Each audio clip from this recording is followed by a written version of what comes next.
నమస్తే మేడం గారు. నమస్తే అండి. ఏంటి నాయుడు గారు, ఈ సంవత్సరం కూడా వరి వేశారా?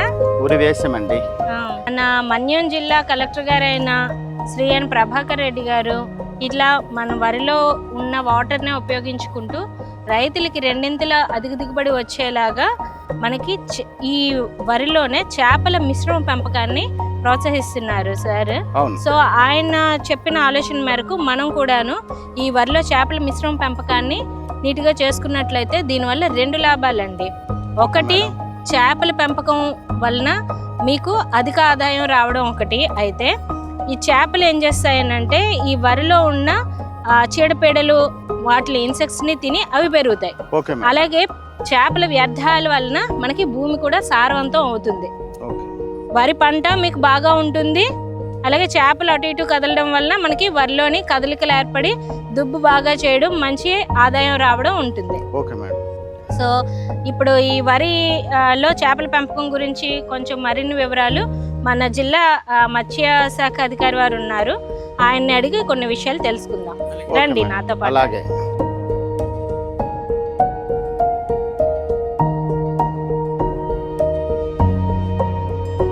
నమస్తే అండి. నమస్తే సార్. చేపల్లో వరిలో చేపల పెంపకం అనేది ఇది ఒక ఉత్తమ పద్ధతి అండి. అంటే మీరు ఖర్చులను తగ్గించుకోవడానికి, తర్వాత మీకు సంవత్సరం పొడవునా ఆదాయం వచ్చే ఒక ఉత్తమమైన పద్ధతిలో ఇది ఒకటి. అయితే ఇక్కడ మెయిన్ మనం చూసుకోవాల్సింది ఏంటంటే నీరు మీకు ఎంత అందుబాటులో ఉంటుంది, సంవత్సరం పొడవునా మీకు నీరు అందుబాటులో ఉండేది. ఆ తర్వాత మీరు ఉపయోగించవలసిన చేపలు ఏంటనేది తీసుకోవాల్సిన ముఖ్య లక్షణాలు అండి.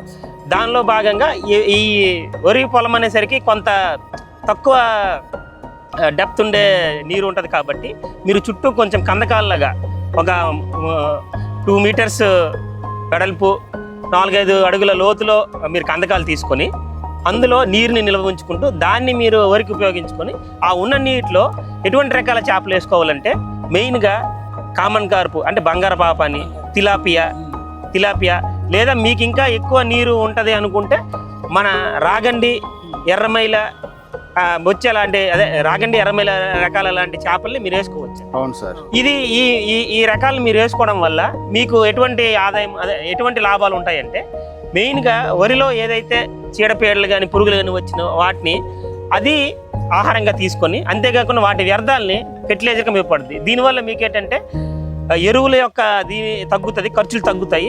అంతేకాకుండా సంవత్సరం పొడవునా మీకు ఆదాయంగా అంటే వరి అయిపోయిన తర్వాత ఈ పట్టుబడి టైంకి మీకు 2 రకాలుగా సంవత్సరం పొడవునా ఆదాయం ఉంటుంది. ఇలాంటి ఎల్లినో పరిస్థితుల్లో నీరు తక్కువలో ఆ ఉన్న నీటిని సమర్థంగా ఉపయోగించుకొని మీరు ఇంకా అభివృద్ధి చెందడానికి అయితే ఇది మంచి మోడల్ సార్. ఇప్పుడు పిల్లలు విడిచిపెట్టాం కదా, దానికి ఏమైనా ఫీడ్ ఏమి వేయాలా?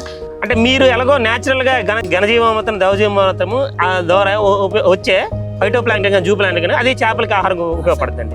సో మీరు ఎక్స్ట్రాగా మేతలు వేసేంత అవసరం అయితే ఉండదు. చేప పెద్ద అయిన తర్వాత మరి చేప పెద్ద అయిన తర్వాత అంటే మీరు అంటే ఎంత సైజుకి మీరు హార్వెస్ట్ చేసుకోవాలనుకుంటారో దాన్ని బట్టి ఉంటుంది అన్నమాట. అంటే మీరు వరి పోసిన తర్వాత కూడా పెంచాలనుకుంటే తర్వాత అప్పుడు ఎక్స్ట్రాగా ఏమైనా మేతలు అంటే మన డిఆల్ రైస్ బ్రాండ్ కానీ తర్వాత తెలగపిండి చెక్క చూసారా, ఆ 2 1:1 నిష్పత్తిలో వేసుకుంటే దానికి కొంత ఇది ఉంటుంది. అంటే మీరు వరి తీసిన తర్వాత కూడా ఆ కందకాన్ని మీరు అలా కంటిన్యూ చేసి చేపలను ఇంకా పెంచాలనుకున్నప్పుడు ఇది ఆహారంగా వేసుకుంటే సరిపోతుంది. నేచురల్ గా పండించదామని మీ సలహాలు సూచనలు మేరకు తీసుకొని నేచురల్ గా మందులు ఏమి వేయకుండా ప్రకృతి సిద్ధంగా పండించాలనే ఒక కాన్సెప్ట్ మీ ముందుకు. అదేనండి, ఏది ఏమైనా మన జిల్లా కలెక్టర్ గారు ఈ కార్యక్రమాన్ని శ్రీకారం చుట్టడం ఫస్ట్ మన దానిలోనే చేయడం అనేది మనందరికీ మంచి అవకాశం అండి. ఇలాగా మనం ఇంకా మన జిల్లాలో కొత్త వ్యవసాయ పద్ధతులన్నీ చేసి మన వ్యవసాయ శాఖ, మత్స్య శాఖ ఇంకా ఇతర శాఖలన్నీ మంచి అభివృద్ధి చెందాలని కోరుకుంటున్నామండి. మీరు ఈ సలహాలు చెప్పినందుకు ధన్యవాదాలండి. మా ఫార్మింగ్స్ కి అప్పుడప్పుడు మీరు వచ్చి మాకు సలహాలు సూచనలు మేడం గారు తప్పకుండా మీరు కంపల్సరిగా మీరు వచ్చి ఇస్తారని మరి కోరుచు. Thank you sir. Thank you.